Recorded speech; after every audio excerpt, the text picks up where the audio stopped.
kita ke Pulau Tawar, Pekandasari, jamanlah tori.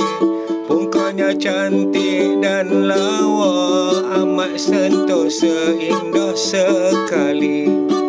Di tebing Sungai Lapahang, di tanah kelahiran Aki, kisah silam seorang pejuang pertahankan Ibu Pertiwi.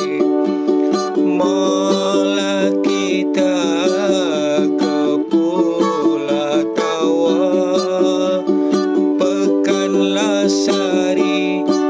hai jamanlah tori.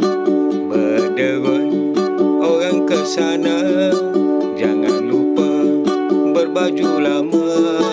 Gurau senda sesama kita, sempat menjeling hai makwa lama. Yang kurang dicaci jangan, panjang umur kita jumpa lagi. Yang baik jadikan teladan,